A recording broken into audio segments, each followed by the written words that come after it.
Welcome to this episode of Man, We're Too Old for This. Stop giggling, Dad. I'm your host, CDL113. With me today is the The experience. experience that some call Jason. The token giggle fit turkey. And the Todd Father. Wondering why I'm in the back of the damn shot. And also with us today is Travis Hanson, the man behind Life of the Party, Realities of an RPGer. How you doing today, Travis? Doing absolutely fine. How are you guys? We're trying to make it after all the technical difficulties getting this set up, but hey, we're going to roll with it. It's all good. It's all good. All right, my first question for you today is, what came first, your love for art or your love for gaming? Oh. Let's see. That's really tough. Actually, I would have to say art, because I've been drawing since I was like 5 or 6. And I didn't start RPGing until it was in 81, 82. So it was with the red box. Ooh. So I would have to say it was, you know when you colored your dice with crayon? Nice. So, I have still got one of those. I've still got a D20 like that. hold on to that one. So yeah, it would have to have been probably the art. But fantasy has always been my big thing. If you would define one thing that actually set me on my path, it would have to have been when I saw The Hobbit by Rankin Bass, the animated one. Oh, You yeah. still love that thing. I actually found the soundtrack at San Diego Comic-Con, and I usually don't have impulse buys, but that was an impulse buy. And that kind of put me on my path, so the minute I was introduced to D&D, I was just like, wow! I mean, this was how I envisioned it. Everything, it was perfect. I couldn't have asked for a better molding of two wonderful different genres. And then I started looking through those, the original Player's Handbook and the D&D's guide, which you can't really find anymore. The art was what moved me, that black and white line art and such. And oh man, it just, once I got started, it just kind of rolled downhill. Yeah, I get you with the art. The one of my uncles was a big gamer and left a bunch of his stuff over at my grandmother. So when I was really little, I was looking through the his big game was RuneQuest, but it had fantastic art in its not Monster Manual, but in its book. And then when I was fairly young, I found some of the early D&D books at yard sales. So I'm running around with like the Player's Handbook as my spell book when I'm a kid. And I would just read through the Monster Manual, just looking at the art and stuff. Yeah, Go ahead. No, I love the monster manuals, everything. It just kind of, they were such well-created books. And then looking at, for us, our go-to game, though, was actually, we played a lot of Gamma Worlds and Star Frontiers and Gangbusters, which nobody remembers, but that was like GTA before GTA ever came out. And we have the best era. I think the 80s was the perfect era. We were right before the video game blast, and we were still using our imagination to play. So I think the RPGs and the D&D and the art and everything else just kind of molded a whole generation of kids in a way that people don't really understand. Yeah. And I've said this before in some of our podcasts. A lot of the writers in the books back then, whether it was normal, fantasy books or novels or comic books, they came up with a different set of books they read. They read the classics, and that reflected in what they put out. And when you have somebody that was grounded in the classics write a fantasy novel or write a regular novel, you get a different, meat of the matter, kind of thing. And even in their artwork, it comes out. Yeah, I'm just saying get insulted. Yeah, you damn kids and your video games. Get off my yard. Get out of my yard, you Hey, bastard. I actually did have to tell some kids get out of my yard the other day, so it fits. I'll wear that hat. You and your electronic emails and all that. Get a damn letter opener, for God's sake. Well, even if you look at like the Gods and Deities manual from D&D back then, they had Cthulhu in there. Yeah. And they had the Lovecraft deity, so you just don't. The you first can't see. find those anymore. The first edition of that had Conan and I think Elric in there too, Yeah. Yeah. without permission, so it got yanked. Now, And they had hairy-footed hobbits. Well, in the first edition of the original D&D, yeah, you didn't have halflings, you had hobbits, and then Tolkien's estate. Well, how much more can you take from Tolkien? And you talked about the My God, effect your on bad hygiene is copywritten. You can have hobbits, but they have to shave their feet. But talk about how it affected. How you can tell, when a writer is basically schooled in the classics, the old Conans, the Tolkien stuff. But you can also kind of tell with a lot of modern fantasy that they grew up playing D&D. Well, yeah. It's like you can tell that they have the D&D version of these ideas, because all the elves are, the Tolkien-esque ones as opposed to the more or folklore ones. So if we go back to that time period, I think we really, like I said, there was a lot of good stuff that came out. I mean, you had Elric, which was fantastic. You had Thieves' World, which is another great series. That's the way an anthology should actually be written. Then you run into ElfQuest, which totally threw elves, in a whole different manner. You had four fingers, they were short, and they were violent. Yeah. And then you also had, what was the Wizards by Ralph Bakshi. Oh, yeah. Yeah. So here you have this rebellion kind of against the Tolkien-esque High Elf, which Peter Jackson kind of brought back. Shame on him. But, how dare you make elves Well, sexy? the trick is if he's doing the Tolkien version, though. in a way, yeah, he is. Ralph Bakshi's Wizards was the first thing I can remember when we got Showtime. And I'm sitting there watching it, and there's a scene where you have a elf or gnome or somebody goes, yeah, but Mama taught me these things she didn't teach you, you son of a bitch, and he pulls out a gun and shoots somebody. My mother comes in and goes, what are you watching? Because I'm like 8, and I'm like, I'm watching a cartoon. Not talking like that. There it is. And she's like, my God, what in the hell have we brought into the house? And I'm sitting there like, the greatest thing ever? Yep. Yeah, my cousin, my parents didn't have like the movie channels on our TV, but my cousin did. So, we'd go over there on the weekends and spend the night, and oh my God, we would watch that stuff, and I would just, eat that up, and we'd play D&D. And, like you say, in the 80s, we didn't have video games, in the late 70s, early 80s, we didn't have video games to entertain us. We had to do it ourselves. Bullshit. I had Atari like a Yeah, motherfucker. I love how you like. Yeah, it's like hell in the 80s, like we were playing with like rock. It's like, what in the hell have you got? Rock. We got rock and stick. No, I enjoy the. No, we had Atari. Yeah, I had an Atari, but It's like hell. What are you playing with? Log. but only one person could play at a time. Going on. And if you were into fantasy type stuff, it's not like you had the Elder Scrolls at the time, or Yeah. No. Magic. And if you look at like Elder Scrolls and all of that other stuff, Baldur's Gate, fantastic gaming systems, but it was all based on stuff that we were playing years ago earlier without any kind of screen. Yeah. Well, especially Baldur's Gate because it was specifically a D&D one, but really, really any of them. Neverwinter's Night. Yeah. And I tried to get into Baldur's Gate again on my tablet, and I'm like, this sucks. Yeah, when I want that kind of RPG experience, I just go with the actual tabletop. Yeah. Elder Scrolls or something like that where I'm running around in the world, I'll do those.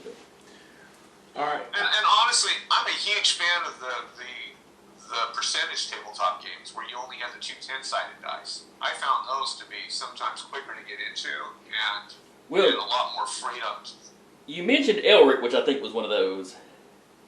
Elric, yeah, I think there was a game about Elric that had something of that. Because I know Chaosium did it using basically the RuneQuest system. Or Call of Cthulhu is probably the best known game that uses that system. Yeah, I'll even take it back. Gamma Worlds and Star Frontiers, I think, first introduced those systems too. Yeah. Where it was just simplified. How can you get something quick? And Gamma Worlds was way ahead of its time, I think, also. that whole fact of after you rolled your character, then you had to roll your mutation, which kind of sucked because you could have this really awesome character, and then all of a sudden the mutation just totally destroy you. Yeah. My cousin had a copy of that, and we used to play that. And, That was what I always wanted to try back in the day. I had some of the like Choose Your Own Adventure style books they did for Gamma World, but never got to play the actual game. Oh yeah. And they had the D&D ones too. Remember those? Yeah. Yep, I had some of those. The Easy Reader Club as a kid, you know, that was one of those things you could get. It was great. I did like the Lone You know, Wolf and- book better. And what's funny, now we didn't feel this on the West Coast as much, but I got Midwest buddies that, you know, they had to play in their basement, kind of like hiding. And The Great I Satanic learned Panic. to play in church, actually. My first regular group was all my buddies from church. But the funny thing was then they had all of these books that they had access to that were all D&D based. Mhm. No one was saying anything. Well, that's what happened to Danny. Yeah, my Yeah, parents. well, no, his soul is gone. That's the reason why we have to like superimpose him on the cameras because he lost his soul in the 80s. Apparently. Oh, I'm sorry, Danny. I feel for you, brother. Hey, that's the way my parents feel. You know, our church went through that whole satanic panic because one of the kids that I was in my youth group, he was big into D&D, and he started getting sick. Well, his mom had heard on, you know, Pat Roberts or Oral Roberts, whatever, you know, TV evangelists about this evil game D&D that steals your soul, and she was just sure that that's what caused Jonathan to get sick and, you know, almost die. Well, it turned out he had been playing with, you know, picking up dead birds and throwing them at his grandpa's house at his other cousins, and he got So his mother was right because that ain't normal. Yeah, That ain't normal shit. You don't go and throw dead birds. He may have been that abnormal before Yeah, D&D. he was that kind of abnormal before he played a likely D&D. damn story. But it What am I turned doing? I'm casting spells at Grandpa's house, and you know I need a dead bird as a somatic component. You know, Jesus Christ. That would have been the material component. And that's the reason why your soul was gone too. Yeah, he had other issues other than the game. No But shit. it was one of those things that, you know, his mom jumped on that satanic panic bandwagon, and all of a sudden every other mother at church was like right there with her, and it's like, you will not play that in my house. So I didn't. That was an My advantage I cousins. had. One, I was driving by the time I started playing regularly. So that was in the 90s. That was all over. And two, Yeah, it was all done. you know, my dad had grown up with my Uncle Waylon, who was big into those games. So, you know, he was into Conan and Elric himself. So, you know, he had enough of a perspective on it that, yeah, you know, But he didn't buy any of the weird That's, stuff. that's really time to pull your friend to the side and go, hey, dude, you're ruining it for everybody. What? The fact I like to play with dead things? Yes, that's what that's the problem. Well, the fact that Because I'm sorry, if I've been throwing dead shit at the house and they went, hey, I think it's D&D, well, I ain't exactly disproving it. That's some weird shit. Well, y'all I'm played with sitting him. here come up with a comic that deals with Well, Don't drop the man. Don't down the Don't man down out. and drop the his man's name on camera. What Okay, the you hell? can bleep that then. Yeah, that's more work for me, so don't do it again. All right. All Let's move on. Next All question. right, my next question for you. How did you Can come up? Tarky talk? Tarky needs to talk. Tarky's back here next All week. right, I'll let you read the keeps- second question. Children are to be seen and not heard. So I'd like to back up for just a moment because you were talking about, you know, the writers you love, how they were trained in the classics, and how, you know, you kind of have a divisive old new viewpoint, but your comic Life of the Party is based entirely around gaming. It's based entirely around this stuff you're saying the new writers base their things off of. So you've kind of put yourself in the new writers camp in a way. See, look at the millennial. I'm so proud. Now, actually, not really. If you look at it, even though Life of the Party has gaming elements, a couple of things happen to Life of the Party that don't really. One, it's really a look at life in its own way. Because when you're RPGing and gaming, anything can happen in a game, and it's amazing how much we bring life into that game. We usually will play something with the lens that we choose to see it in. The other thing with it is you'll never ever see the player. You only see their avatar. So what that did was it actually opened the doors up for me, so I can go and make fun of Game of Thrones. I can go and make fun of Gandalf. I can go and make, I've opened the doors to be able to do so much more with it than make it solely a D&D based game. And my influence is actually from far and wide. I grew up Calvin and Hobbes in the Far Side and Berkeley Breath, and then I also go back to the Phantom and such. And there's so much material and styles and designs that really it's a kind of a remix or a revision of just some happy, fond memories. The weird thing, or the wild thing about Life of the Party right now is I'm getting most of my game ideas for some of the comics from other people as well. Because everybody's got a story that's happened to them in one way or another. Go ahead. Go ahead. I wanted to say, moving on with that, have there been stories you've heard and been like, man, I'd really like to do a one-shot of that, but I don't really know how to draw it?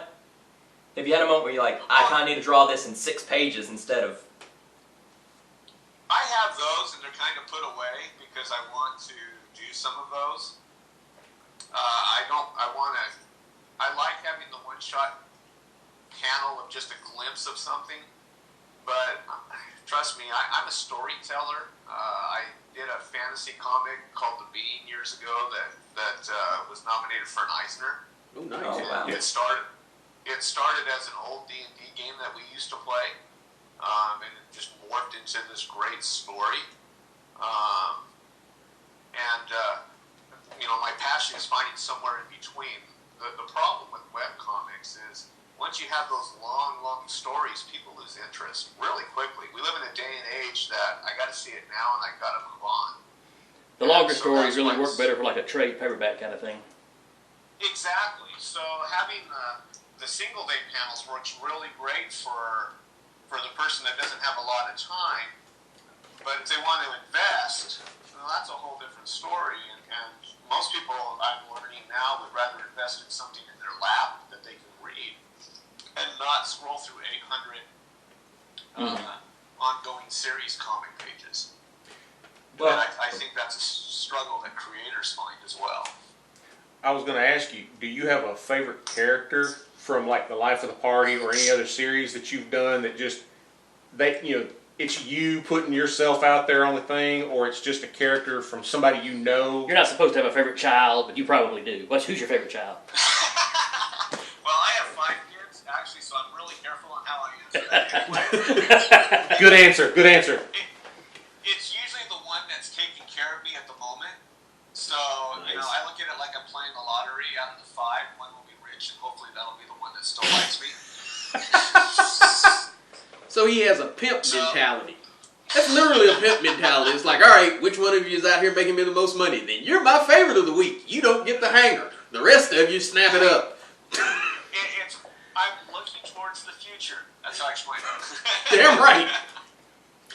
I've got a friend, she's a photographer, and her daughter is a dancer, ballerina and whatnot, and she's always taking outdoor shots with her daughter dancing, and she'll be in her bare feet, and I keep giving her crap about, get that poor child some shoes, and she'll take shots of her, like when it's wintertime, out in the cold, in the snow, get that poor girl a coat, and I keep telling her, you realize that one day you're going to be old, and she's going to put you in a home, because she's going to remember you made her freeze and go barefoot in the snow.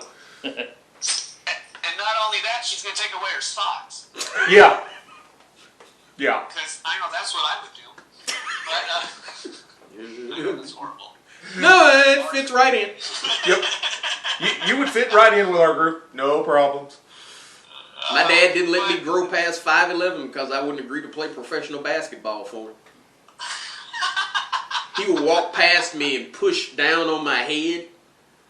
You just basically, and yeah, he would. He was like, well, you go play pro ball? And I was like, well, I don't really want to. Well, no, then you don't get to get any taller. And I stopped at 5'11", and I blame him now anytime he's broke.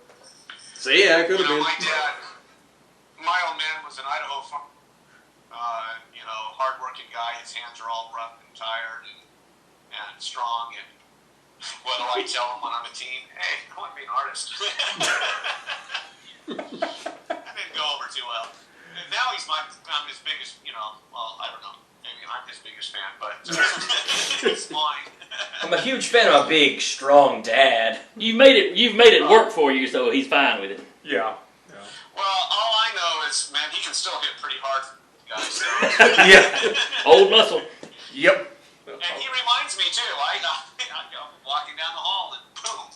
But, What was that for? It's just a reminder. yeah, that's all it is. He just walks up, hey son, can you draw me in a comic punching a cow to death? Sure, Dad. I probably Thanks, could, son. But you asked me, what's my favorite character? When I look at them, I think a lot of them have different elements in me. Because I played a lot of different characters. Definitely played the fighter occasionally.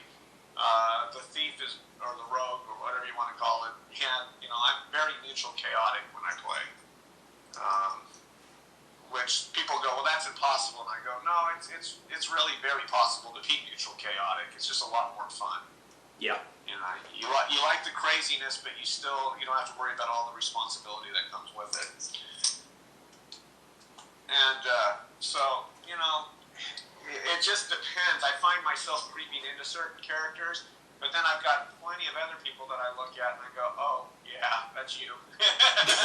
But I never tell them because then I kill the character and the person gets upset with me. Like, why'd you kill me? They take it personally. So I never really tell people who they are. I just kind of hide it in there. You let them sit around and wonder if that's who they are. I gotta ask though, the chick running around with the mace and the Vorpal bunny. Yeah. That's your wife, right? Oh, very much so. That's definitely our personalities at times. Yeah. As a married man, out of this group. Oh, you got show off? Really? Well, excuse me. Really? Is that what you're saying? Him being married is giving him an advantage. Let him have it. Oh, okay. I won't even mention that I'm also married. Let him Yes, have it. he is married. I forget. Taylor and I are the only ones married out of this. Why you gotta put me and Jason's business out in the street? Well, maybe a woman will listen to this and right into you. Exactly. What I do is Yeah. The woman is gonna come in and tune into the D&D show. Yeah, that's happening. How many hundreds of pounds is she, and what shape is what sack of laundry is she? Hey. Body shaming. No body shaming. Oh, please. You can say it's your preference, but don't shame people for it. As a married guy, when I read the comics and anytime that character pops up, I'm going, okay, what has Travis done now? Oh, and you'd be amazed because my wife's not a big player. So I had to figure out how to get her in there in one way or another. And just that's where the personality is. I mean, there was one thing where, I gave the character Magic MC Hammer Pants. Oh, yeah. And that's actually based on a true story of her throwing them out. So you had the MC Hammer Pants one time. Come on, I'm a product. Yeah. Nice. I'm not criticizing. So, She threw them out and you went, no, wait, you're not supposed to be able to touch those. Oh. and I own it too. I own it. I had some really sweet ones. If I can get the pair back, I definitely rock them. 50-year-old man rocking MC Hammer Pants. I'd go for it. Yep. Truthfully, I would be too. Now I had a question about one of the characters. Yeah. It was really, I guess, the one question I really had in mind to ask, even though it's just one bit of oddness. The dwarf that got turned into a penguin. Oh, you mean our barbarian? Yes. That's right, it was barbarian, my bad. Was that from a game? Okay, so that is from an element of a game that happened. But I also like Viking penguins. I got to work on a game that involves Viking penguins, and it's going to come out eventually next year. Would that be the Ghost Betwixt game? No, that's another one. Oh, okay. I'm a busy illustrator. This one's based on the game of War, and you get modifier cards. So I did one that's called Cats versus Aliens. And it's all about cats and aliens. You play the game of War, and there's modifier cards. So the low card always gets to pull a new card and change their hand. So anything can happen. You might have to sing on a little teapot. You might have to change decks. You might get positive cards. You might get negative cards. Anything can happen. So the sequel to it is Pirate Bears versus Viking Penguin. Nice. And so, yeah, I gotta have fun. I'm going to have that one when it comes out. I like where they So went it just allows. I was just afraid allows he me was to have a gonna little bit more fun with the sense of he's humor. gonna turn somebody And with into all the new races that D&D keeps throwing out, you know, they just had a new one that Fish King, that you can maybe be a fish race. And I'd be like, whatever. You know, wait till you see that pop up. But I thought, you know what? I want a Viking penguin race. Now, I know they're on the opposite ends of the world, but still, I still want one. You just made 'Cause I played- fishkin? I want the thing that eats fishkin. Penguinkin. That'd be a penguin. Yeah, the other character that cracks me up is the barbarian you've got, or I think he's a barbarian. He's got the hook for a hand and wears the antlers. Oh, yeah. Some of the stuff that he says or does in the strip just cracks me up, because I'm sitting there going like, okay, that sounds like, you know, person X from this game we've played, or character X that they ran into, and I'm like, is he got a camera watching us play the games? You know, that's the great thing about this is because, or the games themselves, is it shows that how many of us have similar situations in our games. Oh yeah. You know, and I think that's what the most awesome thing about D&D is, or just RPG in general, is you get a whole. It's like a universal language in its way. Because I've had people overseas. It's got a following in France. In fact, it's being published in French right now. Ooh, nice. And it's there's a following in Brazil that are translating it on their own, and in Spain the same thing. And the people go, the jokes are just the same, and we're going through the same stuff. And you know how universal that we can have those similar experiences, laugh at the characters that we run into. And in a way, they're each kind of stereotypical. But, man, there's so much fun on bringing life out and how they deal with each other. I can't remember which one it was. Oh, the strip that just came out recently where the guy's reading the scroll and the one guy's like, where's all the gold? Oh, yeah, the friendship? Yeah, the friendship one.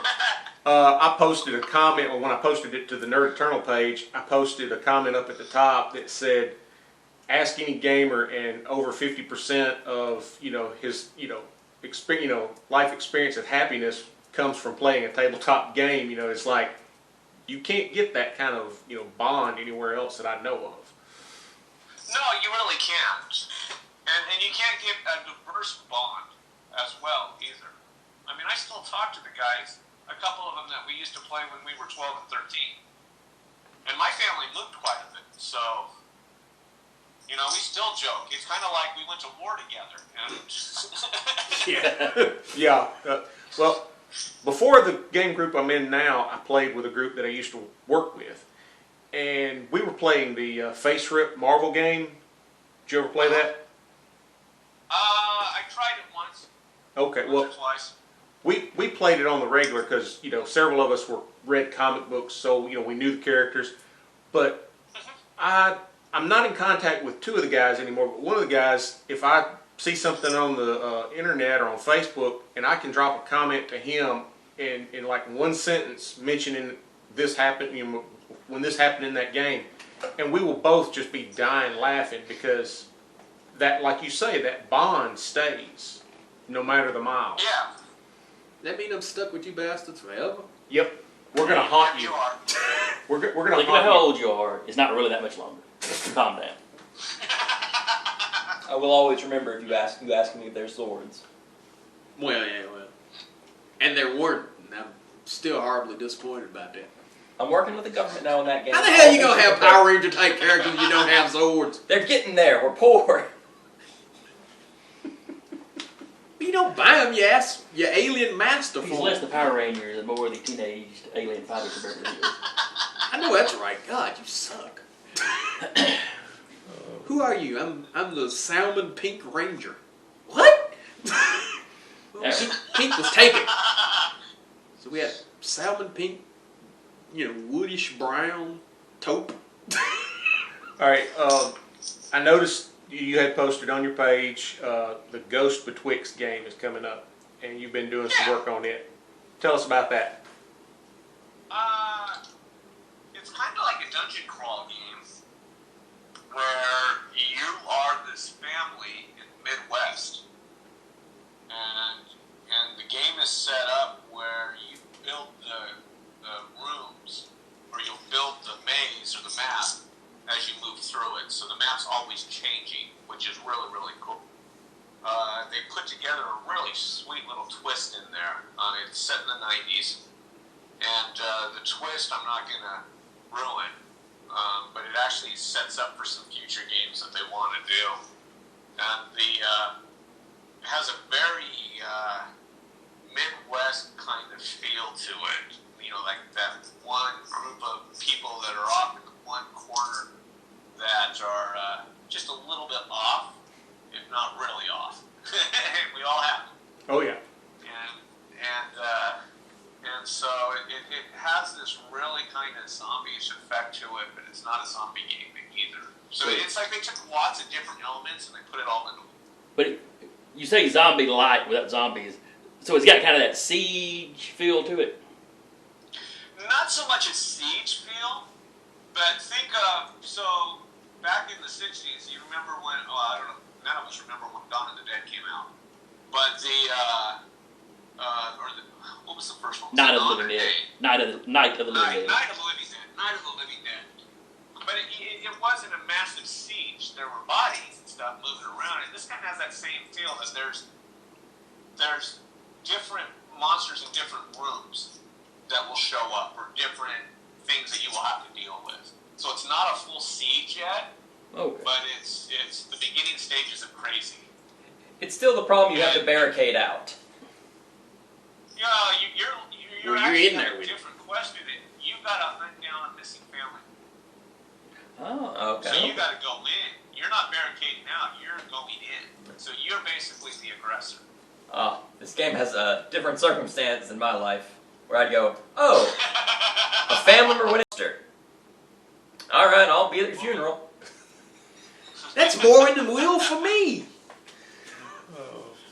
When you're describing this game, I can see a cross between Scooby-Doo gang and Sam and Dean from Supernatural, going in to take care of things.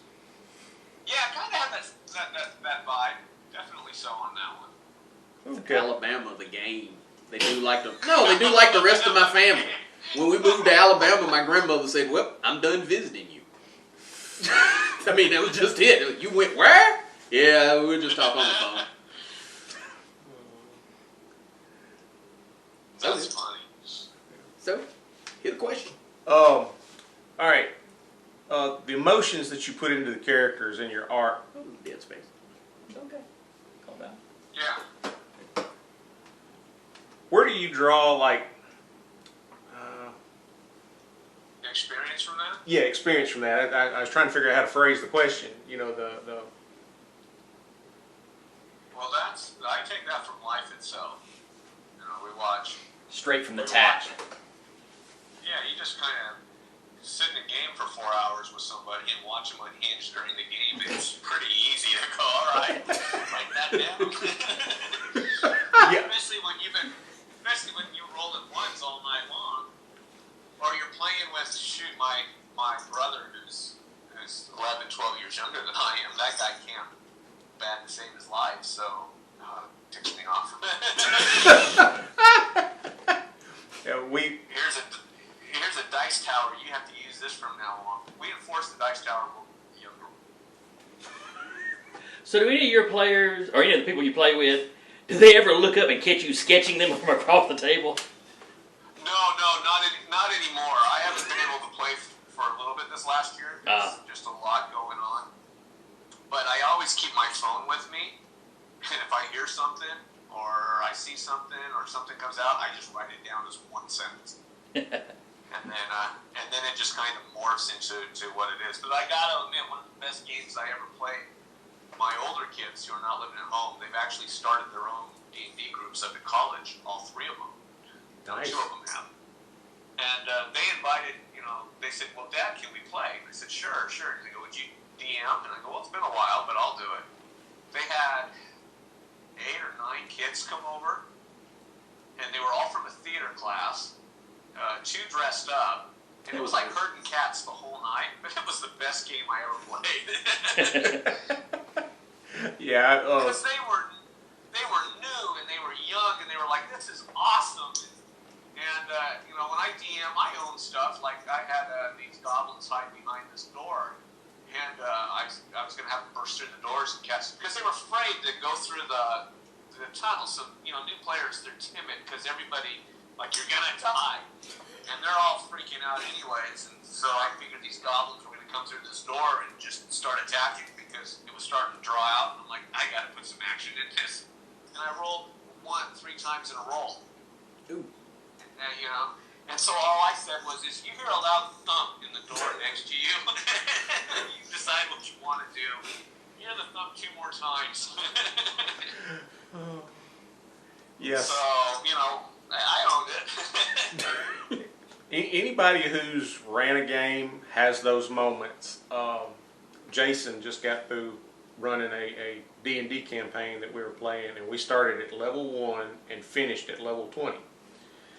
Oh, wow. How And cool. it's the first time our group, I think, has went all the way from level 1 to level 20. And I think so. Your Eberron game, I think we got to 19. yeah, And though with this one, y'all were running around at level 20 for a while. yeah, and but you sit there, and there's moments throughout that massive campaign that I couldn't roll my way out of a wet paper bag with a butcher knife. I'm sitting there going like, how am I missing it? I'm right here. Well, one thing is you were the magic user that kept running into combat for the first, year? Well, it was my first time playing as a magic user, so. He had the 1 level of monk. He thought he'd be fine. Yeah, you had literally 1 level of monk. It's like, oh, I'm the magic user. I'll charge it first. The hell with you fighters and whatnot. The bad thing was, I got a stick with a bell on it. when we You're a finally, user thinking you were a tank. Yeah. I had never played a sorcerer before, and my first level was sorcerer. My second level was monk, Because he immediately realized he's a bad sorcerer. and I ended up having a total of 3 levels of monk, and then the rest was sorcerer. And early on, and all the other characters I'd ever played, didn't hold back. They got up there and they, fought. And that's what I was trying to do with this one, or get up there and cast a spell right on somebody. And it's like, it took, till about 9th, 10th level before It took about a year. 5th or 6th level. I don't. It took The a trick while. was, them first few fights, after we finally convinced you to stop doing that, the first 2 or 3 fights, you were always in the wrong position, so the big bad popped up right next to you. I wasn't doing it on purpose. So you're basically playing Diablo, because that's how you treat that wizard. You just run them in. It's Yeah. Like, I think the only thing that saved my character I was playing a Dragonborn race. I was playing, like I said, a sorcerer monk. And so I got the defense bonus from the sorcerer and the monk, and then I had a natural armor. And there were a couple of times that I went down to 0 hit points or down to 1 hit point, and it was like, I'm going to be over here bleeding. By the same token, Yeah, that you were sounds like- mighty by the end. Yeah, by the end I was mighty. I think I was the only character that ascended to the celestial heavens. It's because we didn't die. It's because we didn't die.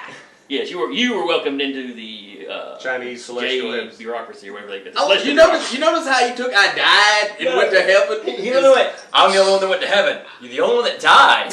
No, John's character died. Yeah, John's character died. But he was too. Hindu, so he reincarnated. But yeah, it's like, I ascended to the celestial heaven. Yeah, because you croaked. The rest of us lived. The rest of us did this off screen. But, The rest of us went, hell, that's Tiamat. by about Run. halfway through the campaign, I picked up a spell, the polymorph spell, and we were in the middle of a fight, and I don't know why I had been reading some of your strips on the internet, and the little bunny popped in my head, and this dude jumped up and was going to attack me, and it was my turn to attack. Polymorph, I'm turning him into a bunny, and everybody at the table just kind of looked at me like, what? That became one of your regular moves. And that became one of my regular moves. And when I turned him into a bunny, he was like one of their big bads out of the group that was attacking us. I can't remember if it was me that picked him up or you that picked him up, Todd, and was just petting him like, yes, you will, drop your weapons and surrender, and we might let you live after. And everybody's kind of like, That sounds more like a you. That was a you because I beat the hell out of people.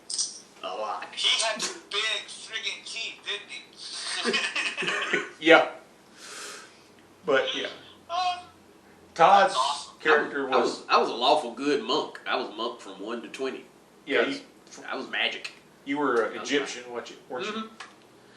And see, then we had like John was playing the Tiefling from India, Yeah. and Who was raised by monkeys. Was raised by monkey people. Patrick's Bard was from. He wasn't from Carthage, but he was from like their empire. okay. And then So Wayne what was the bard's instrument of choice? Just out of curiosity. Forget what he wound up I playing. don't know what the hell he played. Violence. It was a No. harp, wasn't it? I think it may have been a harp. It may have been a harp. Yeah, it was a harp. And then Wayne Wayne was a playing Greek sailor, a halfling Greek a sailor. halfling Greek sailor who went ranger rogue and The murder midget. The murder the midget. murder midget, and his hide was so high he could literally hide in amongst our shadows and nobody see him. Yeah, Oh my goodness. you had to hit stuff rough, like some of the rougher dragon level guys before their passive perceptions had a chance of spotting him. And It was a great campaign. It- We're getting too into the campaign, I think. Oh, no, that sounds awesome. have you ever had one of those type campaigns that stuck with you, your character, the other people's characters, that you just think back on it to even, like, you're sitting around, you got nothing to do, and there's something pops in here, oh yeah, I remember when we did this. Well, this campaign wrapped up a couple months ago, so you don't remember that far back. Danny's old as hell, and that's a long time. Fair for point, him. fair point. The ginkgo biloba has run out. He's gauging it by time he has left instead of how long he's been here. And I like these people, remember that. Yeah. Just keep your enemies close, that's all. Intimately close. I told you, That's you try and right. kiss me, I slug you. Them's the rules. So seriously, have you ever had one of those characters or games that just stuck with you from then on? Yeah, we still joke about it too. It actually was, it wasn't a D&D game, it was Gangbusters. So it was another one from, I think, Avalon. I think Avalon's the one that published Gangbusters. And we spent 3 nights and 3 days straight at my buddy's house. Now, we were all 14 at the time, 13, 14, and our DM was, must have been 17 or something, his older brother. And the whole goal was, now Gangbusters set in the 1920s. The map is a map of Chicago. You can be the feds or you can be a gangster and you work your way up. And it's quite addicting. It's a pretty awesome game. I'm hoping they would re-release it. They just re-released Top Secret, so I'm hoping they'll release that one. But we played all night long for 3 days straight. And the goal was to rob the bank. And, for us, it was, you think about a lot of 12 and 13-year-olds, the whole goal to rob the bank was they put 50 cops in there. So, we're not even thinking realistically. We're just playing, just kind of like, okay, I've got a gang of 200 members. We're going to come in and rob this bank. We're not even thinking the way it was in the 20s. We're just going for it. Fighting all night. By the time we were done, I had said something. I don't remember what it was. But obviously, the next thing I know, I got a pencil sticking out my leg because I pissed the DM off. Lord. Well, after 3 days and nights, think about it. Yeah, Everybody's a little loopy. Yeah. You started to go insane. Between the And my mom was not thrilled because we didn't go to the doctor. And this is when pencils were kind of graphite-ish or lead-based or whatever they were. Yeah. And I still have a leg wound over it. And that actually ended up into a comic. It was there, everybody's comparing their wounds. And this is probably the closest you'll get to seeing a little bit of me in it is the fighter sitting there going, yeah, look at this. It's a stab wound from an angry GM. I remember that one. And you wonder why that was a satanic panic? Oh, look, my kid was playing this and he got stabbed. And Yeah, I can't say nothing. My kid's throwing dead birds at his grandfather's house. Yeah, that's kind of what happened. So, and there are other games too, both good and bad. The sad thing was trying to find people that wanted to play. Yeah, because being a nerd or a geek back then, you kept that hid unless you knew the person really well and could let your inner nerd out just for a little bit. So what But you I ain't really bothered with that. so what you're saying is you basically come up to people and scratch the sign of the D20 in the dirt. Yeah, kinda. Yeah. The whole hidden symbol. I mean, and it turns out I was talking to a cousin. It's like I have a big family, so we were talking. He's like a second cousin, and he's following me on Facebook, and he goes, I didn't know you played D&D. I said, I've been playing since I was 12. And he goes, well, so have I. And I'm thinking, all those times we got together growing up, how cool it would have been if we all played. You could have totally been playing Like, D&D. But nobody talked. Everyone was afraid to go, yeah, I played D&D. Because it was just a different era. Yeah. It's like, oh gosh, beat him up. Hey, you know how we all played football Thanksgiving? Yeah? You know we could have been playing D&D? Holy we were so wrong. We were robbed hard. So... You outside in the fresh air? There a dead bird in sight. I could have been throwing dead birds. I've been throwing dead birds all this damn time. I've never let that go. Ever. I've never let that go. Yeah, I knew as soon as I said it. That's definitely going to end up in the cartoon somewhere. I can just And we'll all recognize it when we say, oh, Yep, that's it. there's Daddy's cousin. There's dead bird, No, cousin. not my cousin. Former church member. Oh, Look at you now trying to Trying to deny your own distance. family. No, don't put him in the family with me. No, I was just in the I just same. know that guy. I was just in the same cult or I mean, some place with them. Yeah. There were no blood packs. We were I just swear. in therapy. I mean, we were just at camp. The cousin that I used to play D&D with at his house and his two neighbors that lived next door to him. The thing that got me and him in trouble was, remember when we were kids, they had them plastic wiffle ball bats that were real skinny? Yeah. All right. Star Wars was out around that time, and then Empire Strikes Back, and then, we were playing the D&D, and me and my cousin would get in wiffle ball bat fights, like they were swords, and we would come back inside with bruises and welts on our head and crap like that. And his mom was just like, well, you've been playing rough. Okay, we did that at my house, and my mom's like, what are y'all doing? Oh, we're playing sword fighting. No, you're not. She took our wiffle ball bats away from us, and we couldn't get them back. So, All right, go get a bird. Well, at least it wasn't a gun. Yeah. Come on. Well, back then you could play with a cat pistol and not worry about anything. I gotta admit, my dad, he doesn't always understand me, and that's okay. But he did help influence my love of fantasy, though. And I can remember, there's a 2-year difference between my brother and I. He built these. I came home one day from school, and he had built these 2 broadswords for both of us, and they were heavy. They had to have been 4 or 5 feet long. So you got an 8-year-old and a 6-year-old. Broadswords made out of sheet metal. Oh, they weren't sheet metal, but they were heavy wood. He was working with wood at the time, and heavy wood. And I can remember about a week and a half later coming home, and they had been trimmed down quite a bit to be more like a short sword, modern style. Why am I sitting there imagining the opening scene from Conan the Barbarian?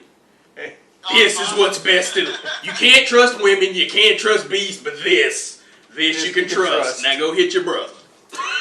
Make a man out of I him. have to defend myself. Whack! That's walk it off. Crumb appreciates pain. I was But picturing. if I did that now, people, if I had made those for my kids, people would have freaked out. Oh yeah. Yeah. Well, heck, they got mad enough when Nerf made the That's the weapons and That's the people beauty played of with growing them. up in the 70s and 80s is hell, nobody cared. Seatbelt? What the hell's a seatbelt? Go rub some dirt on it. You'll be all right. It'd help if your kid wore a helmet with a bike. Psh, what's a helmet? Head wounds give you character. was ever invented for D&D. Oh yeah. Yeah. We had a set of those. Yep. Used to play with those on a regular basis when we'd go camping and stuff. And you know how the big fear of somebody getting stabbed with one. It wasn't one of our camping friends that got stabbed, but like they were playing with a group from another campsite a little ways over, and they were playing long distance throws. And the kid wasn't paying attention, and when he let go, his arm was in the wrong direction, and it went sailing over. And these people are at a picnic table.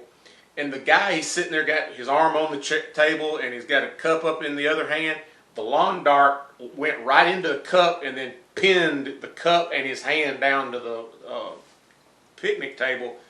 And everybody just went and scattered. It's like, who's playing lawn darts? Yeah. Nobody. You say he pinned his hand. You mean the hand was holding the cup? Yeah, the hand was holding one of them So big red Dixie cups. So the hand was not pinned No, through. But when the lawn dart landed in the cup, the force of it drove his hand back down. down onto the picnic table. I'm just making sure I know how horrific this was, and it's not. Okay. But everything in the cup went went out, and his hand was down. And he's like, "Who's playing lawn dart?" He starts screaming, and everybody just went. Well, see, vanished. that's when the responsible one, if you said, see, if we were throwing dead birds at people, you'd be fine. But no, you won't let us do Hey, that. look at it this way. Your mom's sitting there going, don't play with the swords. Here, have a lawn dart. Yeah, Right? yeah. She wouldn't let us play wiffle ball bats and put a bruise on each other. Here, take it. I'm no longer a fighter. I'm an assassin fiend.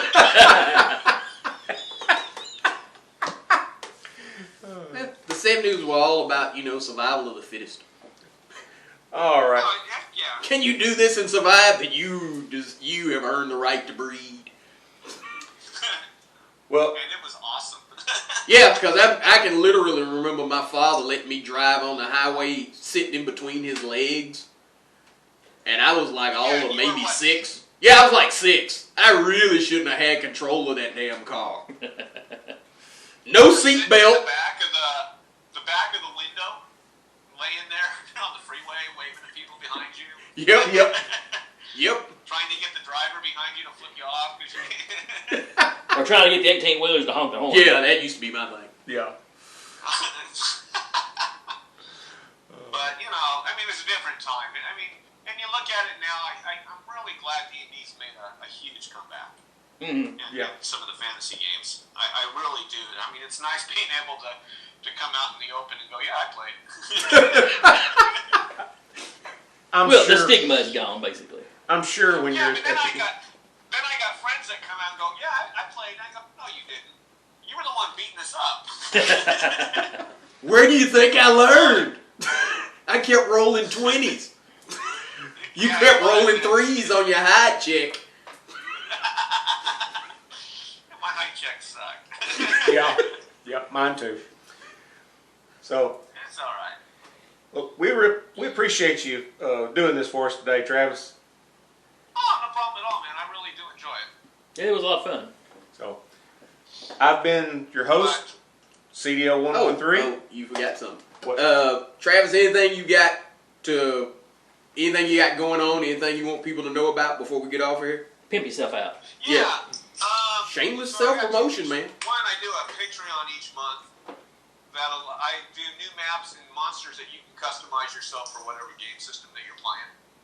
Oh. So you get a high-res map, you get high-res monsters. You just get the illustrations and then blank specs that you fill out on your own, so that you can put like a Mind Flayer in a low-level campaign. You can spec them out low.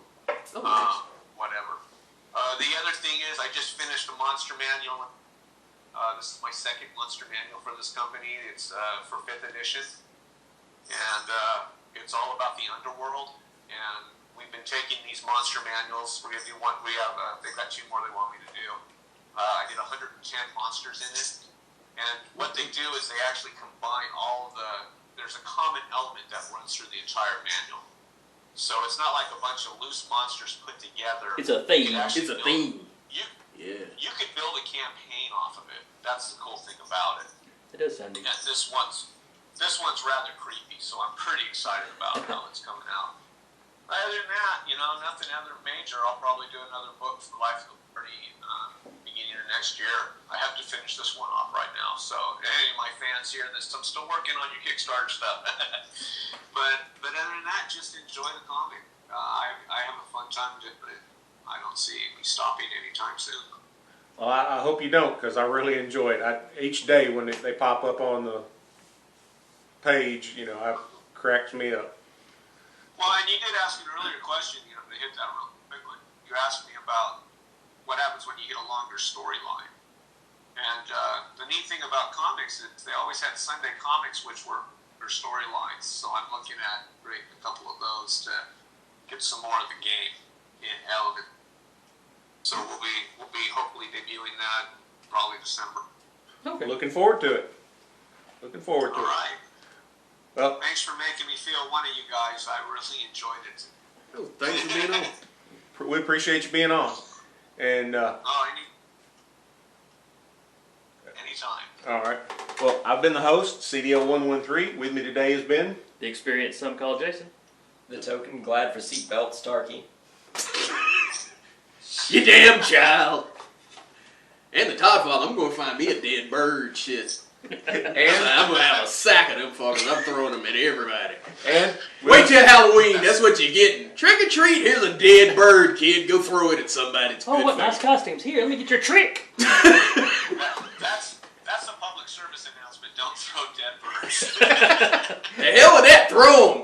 Toilet paper is so 70s. Here's your dead bird, kid. Go to town. and with us by phone, Travis Hanson. And we're out. Thank you.